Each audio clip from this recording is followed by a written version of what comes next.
Il était une fois. Dans un petit village, vivait une jeune fille insouciante et pleine de rêves, nommée Amara. Amara, fille unique d'un père autoritaire et d'une mère rigide, avait seulement 15 ans lorsqu'elle a commencé à fréquenter un jeune garçon nommé Chimézié. Malgré les avertissements incessants de sa mère, Amara se laissait emporter par cet amour interdit. Chaque fois qu'elle en avait l'occasion, elle trouvait des excuses pour sortir et le rejoindre en cachette. Chimézié, avec ses mots doux et ses promesses d'éternité, la faisait rêver. Naïve et éblouie par ses paroles, Amara lui accorda tout ce qu'il demandait, pensant que leur amour était éternel. Chimézié avait 18 ans, beau et charismatique, le genre de garçon qui attirait tous les regards. Issu d'une famille aisée, son avenir était déjà tracé, des études prestigieuses à l'étranger et une carrière prometteuse. Quelques mois plus tard, constatant un retard de règles inhabituelles, Amara décida de faire un test de grossesse. Le cœur battant, elle fixait le test entre ses mains tremblantes. 2 barres bien visibles. C'était positif. Un tourbillon d'émotions l'envahit. Peur, incertitude, mais surtout, l'excitation de l'annoncer à Chimézié. Sans hésiter, elle sortit en cachette comme d'habitude pour aller à sa rencontre.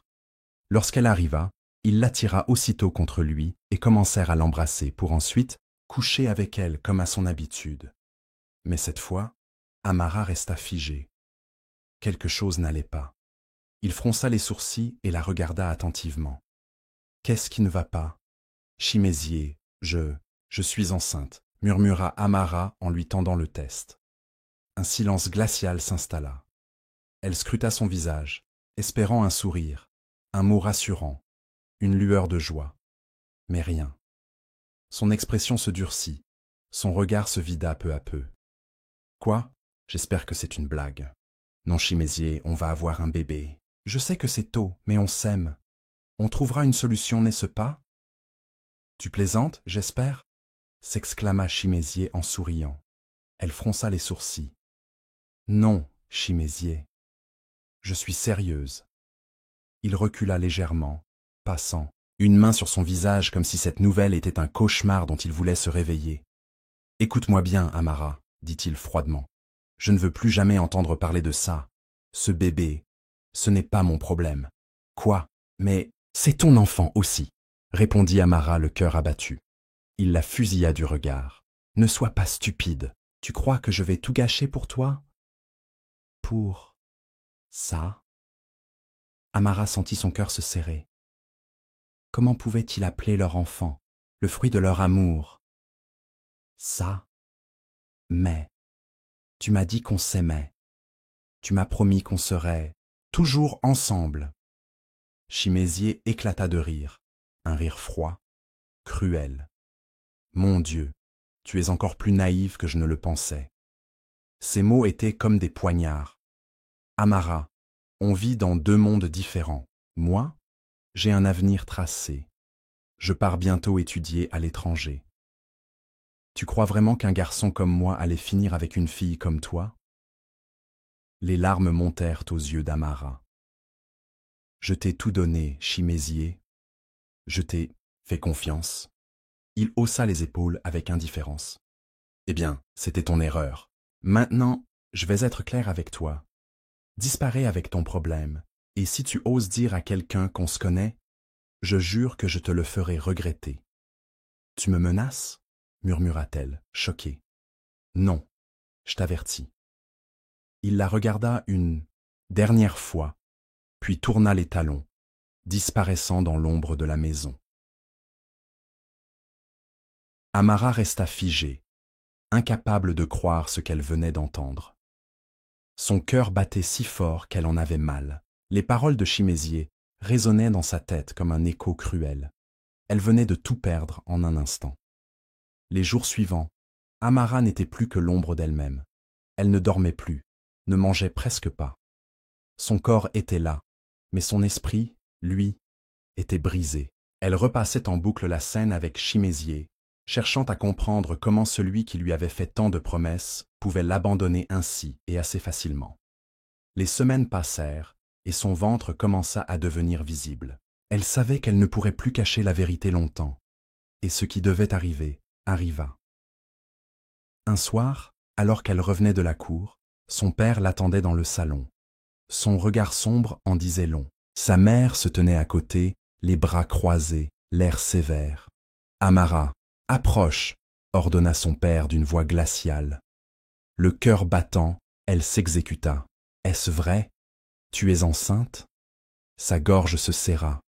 Elle voulut parler, mais aucun mot ne sortit. Son silence suffisait comme réponse.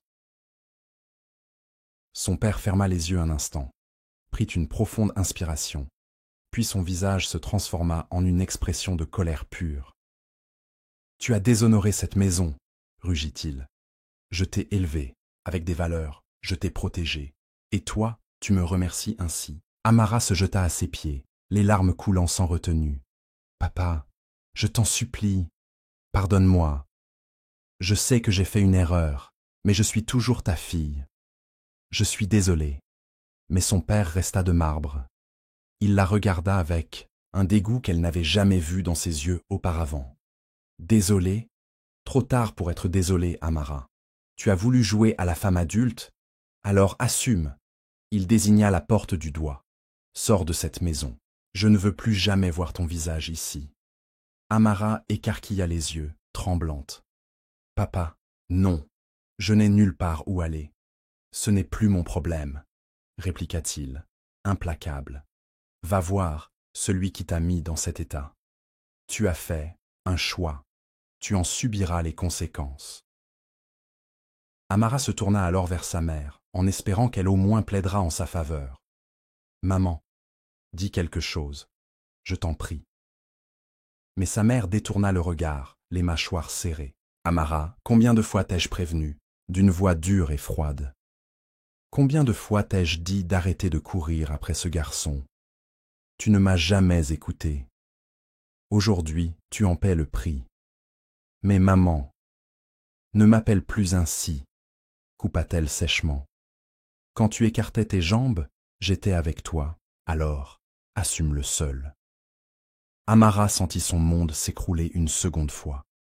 Elle regarda autour d'elle, espérant une main tendue, un signe de compassion. Mais il n'y avait rien. Tremblante, le cœur en lambeaux, elle se releva difficilement. Son père ouvrit la porte d'un geste brusque. « Sors !» Les jambes coupées, la vision brouillée par les larmes, Amara fit un pas dehors. La porte se referma violemment derrière elle. Le vent de la nuit lui fouetta le visage. Elle était seule, seule face à son destin. Amara marchait sans but dans la nuit, le ventre vide et l'âme en miettes. L'air frais lui glaçait la peau, mais la douleur dans son cœur était bien plus insupportable que le froid. Ses parents l'avaient chassée. L'homme qu'elle aimait l'avait trahie. Elle était seule, mais une idée germa dans son esprit. Les parents de Chimézié, peut-être qu'eux, en apprenant la vérité, l'aideraient. Après tout, elle portait leur petit enfant. Ils ne pourraient pas l'abandonner comme ça. Aussitôt, rassemblant ses dernières forces, elle se dirigea vers la maison de Chimézié. Elle frappa timidement à la porte, son cœur battant à tout rompre. Après quelques secondes, une femme qu'elle n'avait jamais vue ouvrit. Elle devait avoir la cinquantaine, avec un regard doux mais fatigué. « Bonsoir maman, excusez-moi, je suis venue voir les parents de Chimézié. » La femme haussa légèrement les sourcils, avant de soupirer. « Ma fille, ils ne vivent plus ici. »« Comment ça ?» répliqua Amara, le cœur serré. « Ils ont déménagé il y a quelques jours seulement, » lui répondit la femme. Le père de Chimézié a été muté dans la grande ville, alors toute la famille est partie avec lui. Le monde d'Amara s'écroula un peu plus. Elle sentit ses jambes fléchir et ses yeux s'emplirent de larmes. « Non, ce n'est pas possible, » murmura-t-elle. Elle s'accrocha au rebord de la porte, tremblante. « Maman, je vous en supplie, aidez-moi. Je n'ai nulle part où aller. Mes parents m'ont mise dehors parce que je suis enceinte. » La femme l'observa en silence pendant un moment. Puis, avec un soupir profond, elle ouvrit un peu plus la porte. Entre, ma fille. Viens t'asseoir. Amara entra timidement, s'installant sur une chaise en bois dans le petit salon. Elle sentait son corps s'effondrer sous la fatigue et le désespoir.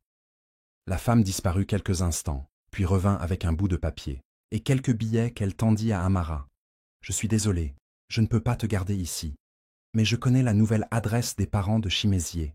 C'est écrit là. » Amara prit le papier avec des mains tremblantes. « Merci.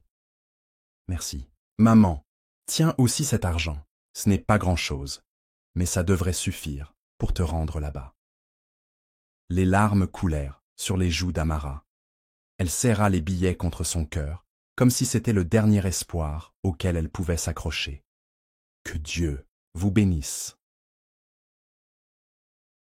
La femme posa une main bienveillante sur son épaule.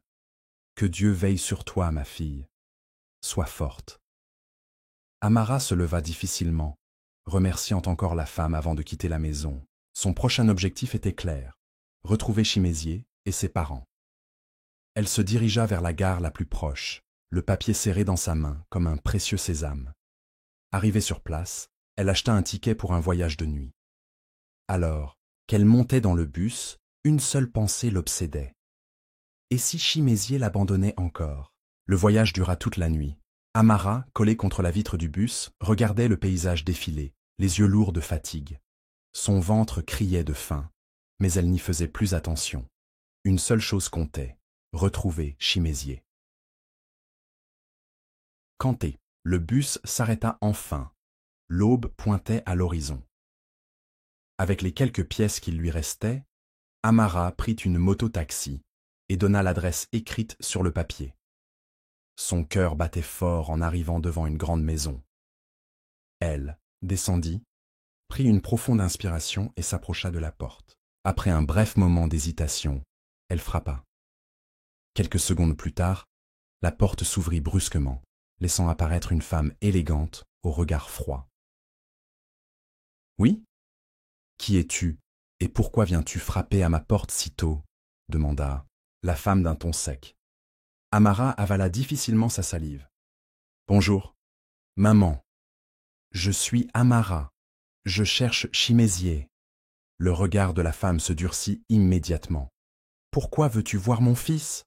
Amara hésita, puis prit son courage à deux mains. Sa voix tremblait d'émotion.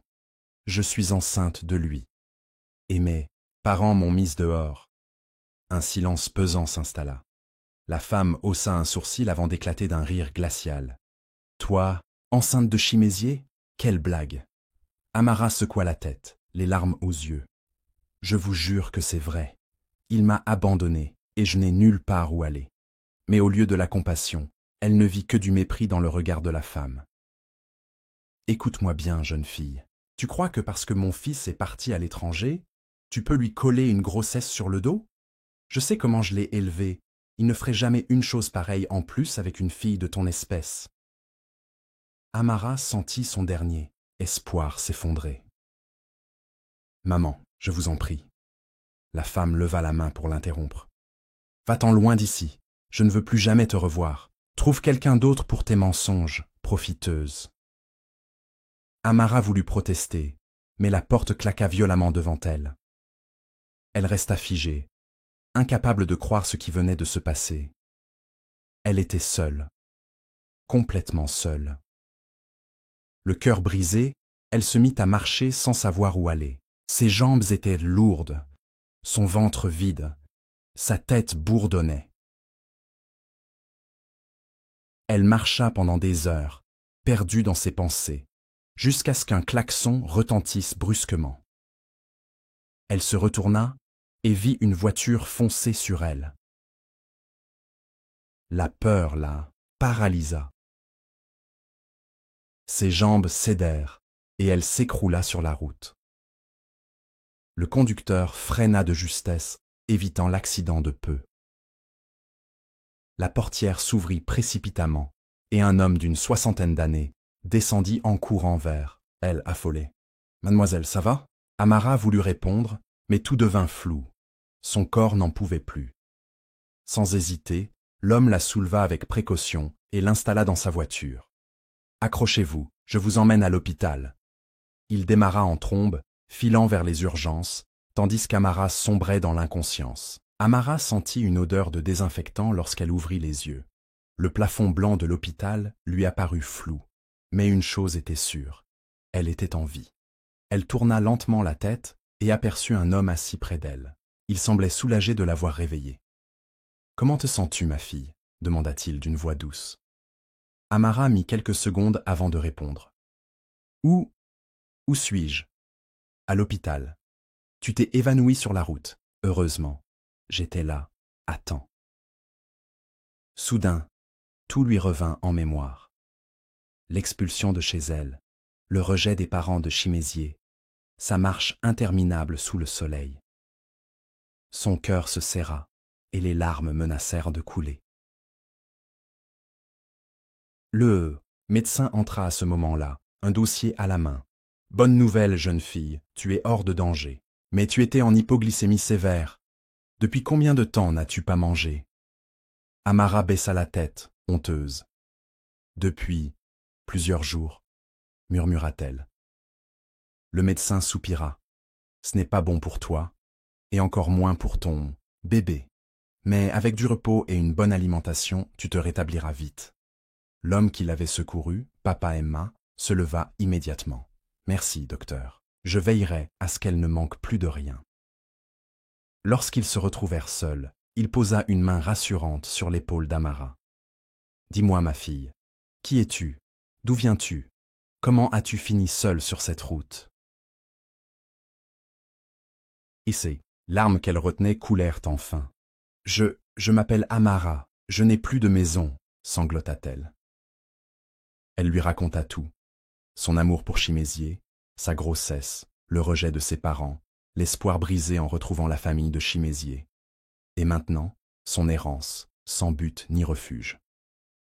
Papa Emma l'écouta attentivement, son regard plein de compassion. « Je comprends, » murmura-t-il. Amara essuya ses larmes, gênée.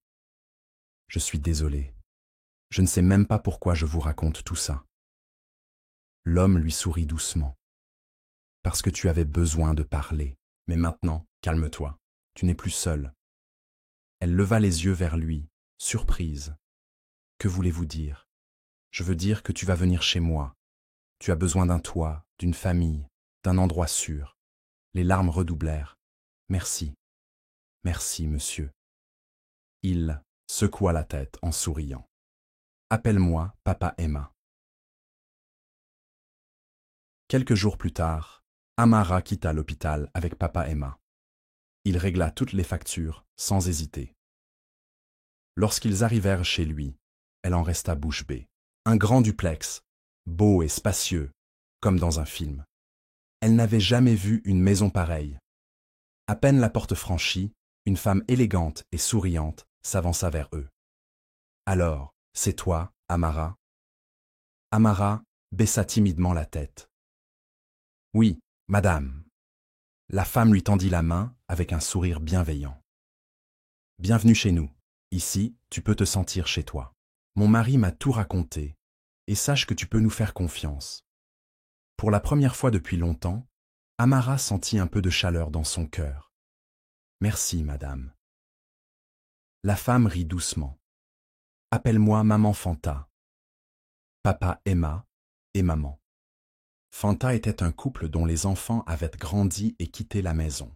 Ils ressentaient un vide dans leur quotidien, et Amara devint rapidement la fille qu'ils n'avaient plus sous leur toit. Les jours passèrent, et Amara s'intégra vite. Malgré son état, elle ne restait pas inactive. Toujours respectueuse et serviable, elle aidait maman Fanta du mieux qu'elle pouvait. « Tu es une fille bien, Amara », disait souvent maman Fanta. Ici, elle se sentait aimée, protégée.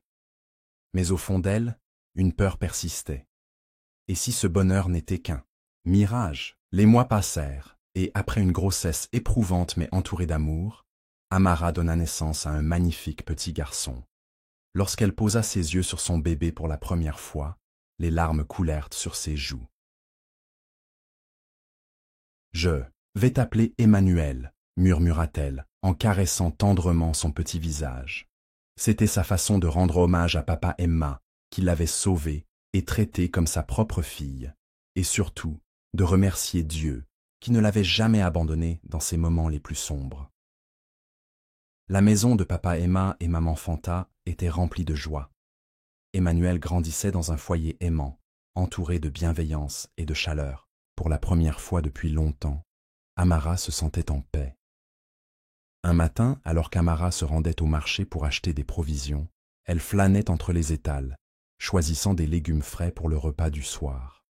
C'est alors qu'elle aperçut un visage familier. Son cœur fit un bond. C'était Oya, son ancien voisin du village. Le jeune homme ouvrit de grands yeux en la reconnaissant. « Amara, c'est bien toi ?» Amara sourit timidement. « Oui, c'est moi, Oya. » Il la détailla avec étonnement. « Tu as tellement changé. Tu es devenue une femme mûre. » Ils échangèrent quelques nouvelles, puis Oya baissa la voix et demanda « Mais pourquoi n'es-tu jamais revenue au village, malgré tout ce qui s'est passé ?» Amara fronça les sourcils. « De quoi tu parles, Oya? Qu'est-ce qui s'est passé ?» Il la regarda, surpris. « Tu ne sais pas? Savoir quoi ?» Oya prit une profonde inspiration et dit d'une voix douce « Ton père est mort, Amara. » Le monde autour d'elle s'arrêta. Elle sentit son cœur s'emballer. « Quoi ?» balbutia-t-elle. « Qu'est-ce que tu dis? Mon père, mort? » Oui, quelques jours après t'avoir chassé, il a réalisé son erreur et a essayé de te retrouver. Mais c'était trop tard. Il a sombré dans une profonde tristesse. La culpabilité l'a détruit, Amara. Il est tombé dans une dépression sévère qui a aggravé son hypertension.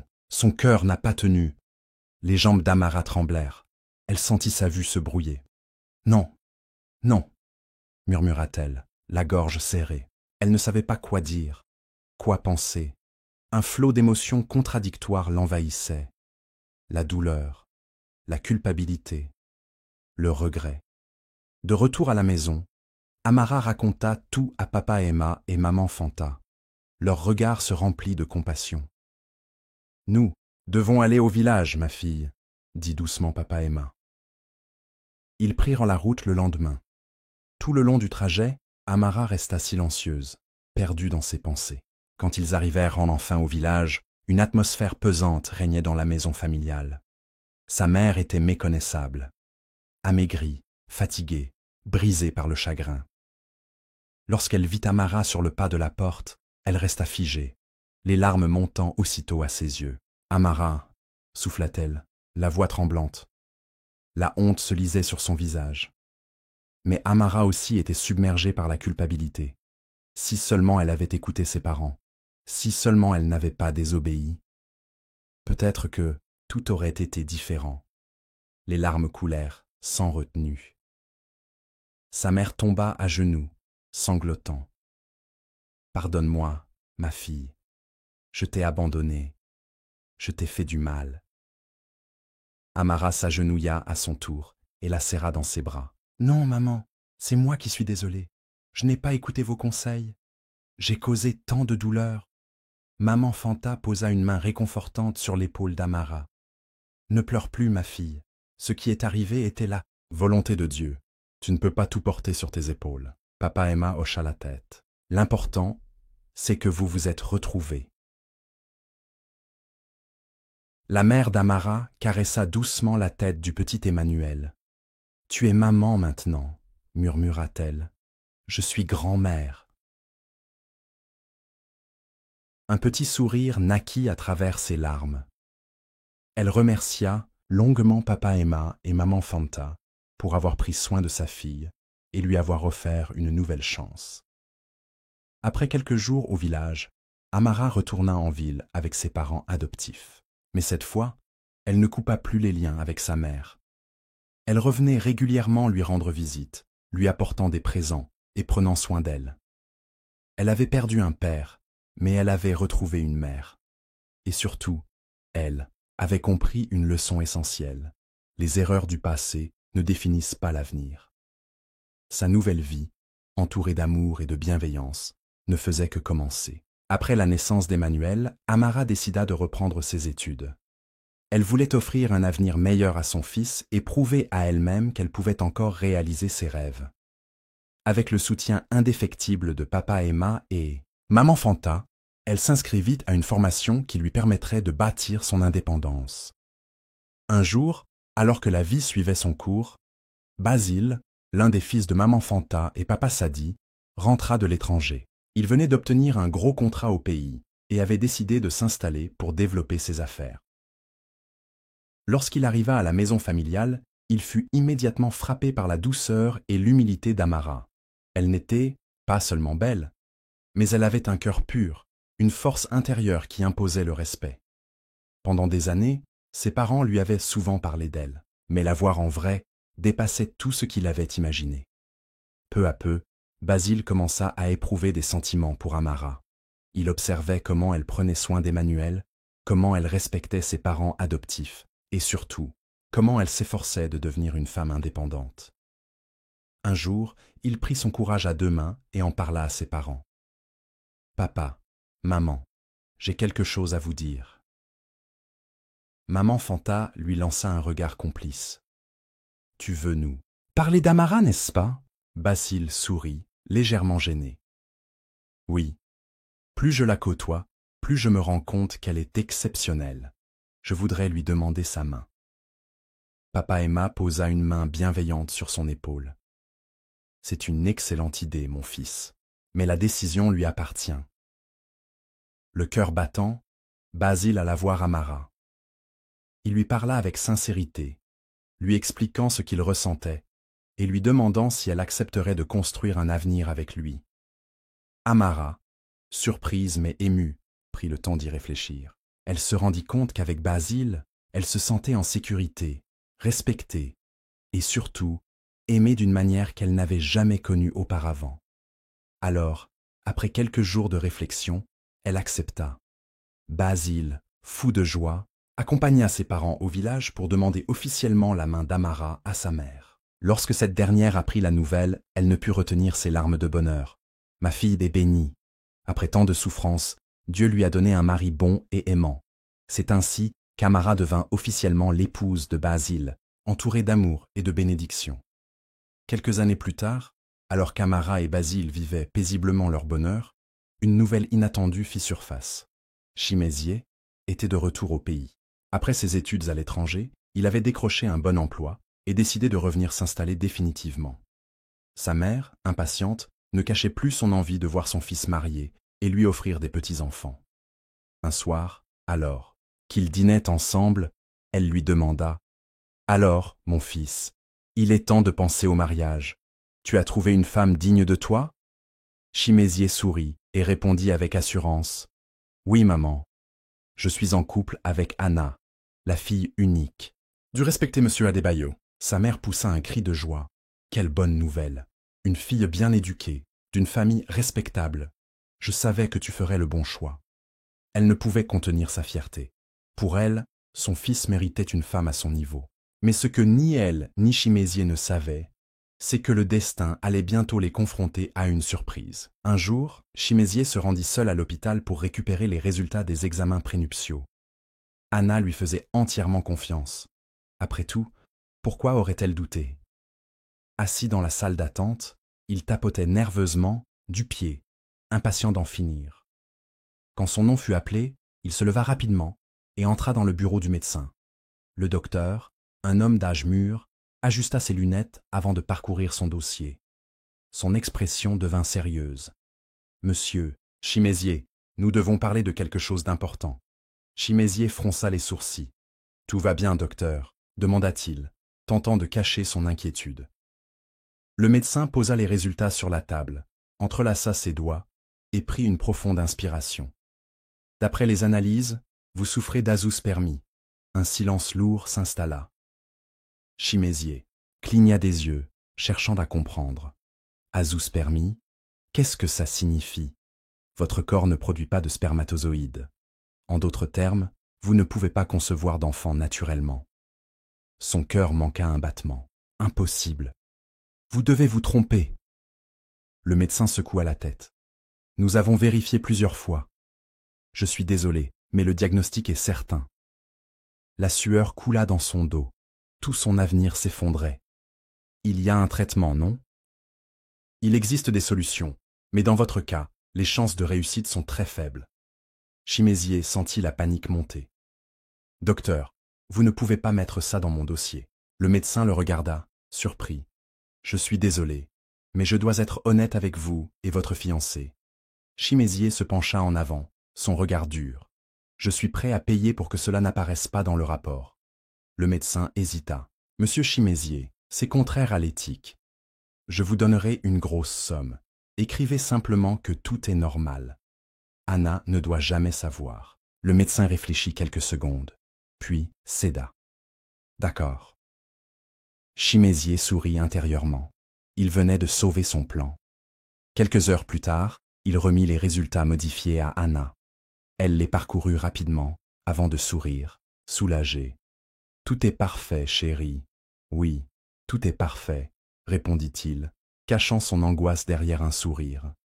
Tout semblait bien se dérouler pour Chimézier. Il avait caché son infertilité, épousé Anna, la fille d'un homme influent, et profitait d'une vie confortable. Mais les mois passaient, et Anna ne tombait toujours pas enceinte. Un jour, la mère de Chimézier débarqua chez eux. Assise dans le salon, elle fixa Anna d'un regard insistant. « Ma fille, ça fait des mois que tu es là. Quand vas-tu me donner des petits-enfants » Anna, mal à l'aise, tenta de répondre calmement. « Maman, c'est Dieu qui donne les enfants. » La vieille femme soupira, agacée. « Moi, dès ma première nuit de noces, j'étais enceinte. Mais toi, tu es là, à décorer la maison de mon fils au lieu de lui donner une descendance. » Ces paroles blessèrent profondément Anna, déjà stressée par la situation. Le soir, en larmes, elle se confia à Chimézier. « Pourquoi ta mère me traite-t-elle comme ça? Elle me met une pression énorme. » Il serra les dents. Il connaissait la vraie raison, mais il ne pouvait rien dire. Le lendemain, furieux, il alla voir sa mère. « Maman, pourquoi fais-tu subir ça à Anna? Si ta femme ne peut pas te donner d'enfant, divorce et trouve une autre épouse. » Chimézier sentit son cœur s'emballer. « Maman, je ne peux pas la quitter. Son père m'a trop aidé, et tu sais que ce que je suis aujourd'hui, c'est grâce à lui. Je ne veux pas perdre ça. » Sa mère réfléchit un instant. « Alors fais un enfant avec une autre femme. On trouvera un moyen de l'intégrer dans votre foyer. » C'en était trop. Chimézier craqua et avoua enfin la vérité. « Maman, je suis stérile. » Un silence de plomb s'abattit dans la pièce. « Quoi? Je ne peux pas avoir d'enfant. J'ai caché ça à Anna, sinon je perdais tout. » Sa mère porta une main à sa bouche, choquée. Puis, un souvenir lui revint. « Mon fils. Et si cet enfant qu'Amara portait était le seul que tu aies jamais eu ?» Un regard complice passa entre eux. Ils devaient retrouver Amara. Pendant ce temps, Anna commençait à douter. Pourquoi, après tout ce temps, elle et Chimézier n'avaient-ils toujours pas d'enfant? Or, tous les résultats des analyses ne révèlent aucun problème. Un jour, quelqu'un frappa à sa porte. C'était Ophi, la domestique de sa belle-mère. « Ophi, que fais-tu ici ?» La jeune femme hésita, puis murmura. « Madame Anna, je dois vous dire quelque chose. Je ne peux plus garder ce secret. Vous avez été tellement généreuse envers moi. Depuis votre mariage. » Anna fronça les sourcils. « Quel secret ?» Ophi lui tendit un téléphone. « Écoutez. » Elle lança un enregistrement. C'était la voix de Chimézier. « Maman, je ne peux pas avoir d'enfant. J'ai une maladie que j'ai cachée à Anna. » Anna sentit son sang se glacer. « Non, ce n'est pas possible. » Puis, elle entendit la voix de sa belle-mère parler, d'Amara et du bébé qu'elle portait autrefois. Une vague de rage l'envahit. « Chimézier m'a menti depuis le début. » Ophi la supplia. « Ne dites pas que c'est moi qui vous ai donné ça. » Anna hocha la tête. « Ne t'inquiète pas. Merci, Ophi. » Le soir, Chimézier rentra, l'air détendu. Mais Anna était assise, les bras croisés, le regard glacial. « Chimézier, il faut qu'on parle. » Il sentit un frisson parcourir son dos. « Bien sûr, mon amour. Que se passe-t-il » Elle se leva lentement. « Tu es sûr que tu ne me caches rien ? Moi, rien du tout, répondit-il, faussement innocent. Elle planta son regard dans le sien. Alors pourquoi ne m'as-tu jamais dit que tu étais stérile? Son visage se figea. Quoi? Qui t'a dit ça? Anna sourit froidement. Tu pensais pouvoir me mentir éternellement? J'ai des preuves. Il tenta de nier, mais elle ne lui laissa aucune chance. Je veux le divorce. Quoi? Oui, et tout le monde saura pourquoi. Pris de panique, il tenta de la convaincre. Anna, tu ne peux pas faire ça. Tu n'as aucune preuve. Elle sortit son téléphone. Vraiment?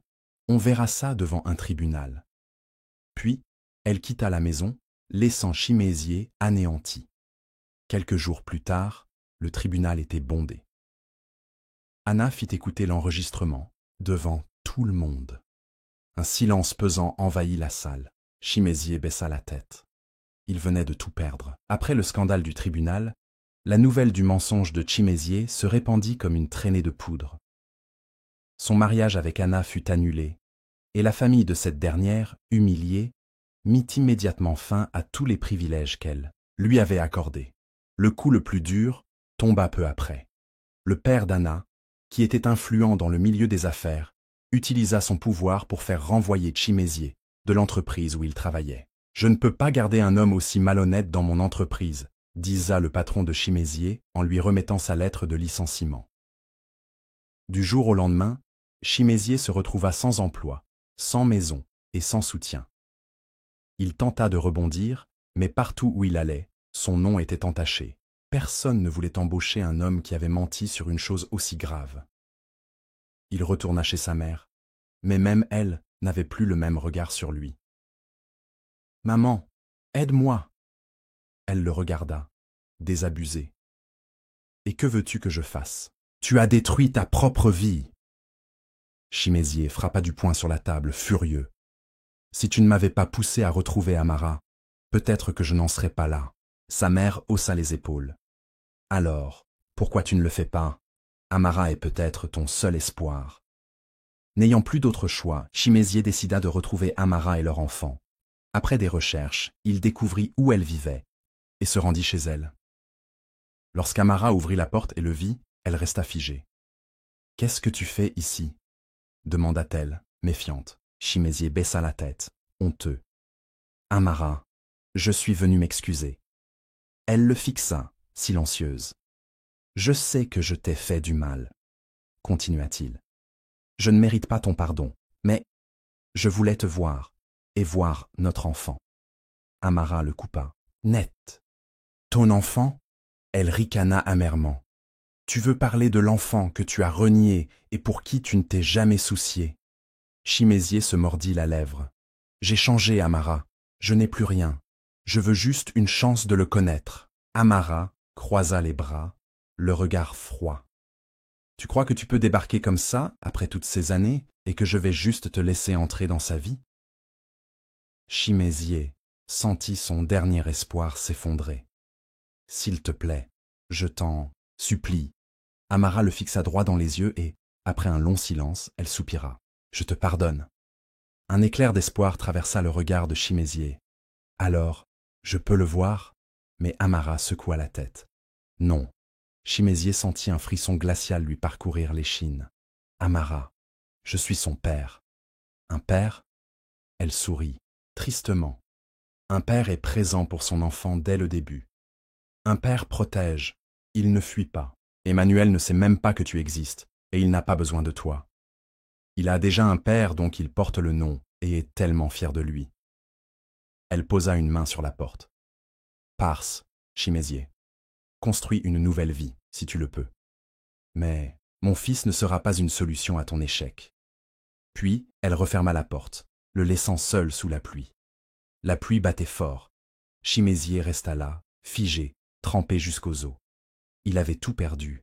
Le pouvoir, l'argent, la famille, même l'amour d'un enfant qu'il n'avait jamais connu. Sans but, sans espoir, il marcha lentement dans les rues sombres de la ville, son passé le hantant à chaque pas. La vie qu'il avait tant voulu bâtir sur le mensonge venait de le rattraper. Et cette fois, il n'y avait plus de retour en arrière. Morale de l'histoire. L'orgueil et le mensonge finissent toujours par conduire à la chute, tandis que la vérité, la persévérance et la dignité ouvrent la porte à une véritable rédemption. Les choix que nous faisons aujourd'hui déterminent le futur que nous récolterons demain. Si cette histoire vous a touché, montrez-nous votre soutien. Aimez la vidéo pour encourager plus d'histoires inspirantes. Abonnez-vous à la chaîne et activez la cloche pour ne rater aucune de nos prochaines vidéos édifiantes. Partagez cette vidéo avec vos proches car elle pourrait éclairer ou changer la vie de quelqu'un. Dites-nous en commentaire quelles leçons vous avez retenues de cette histoire. À bientôt pour une nouvelle histoire pleine d'émotions et de sagesse.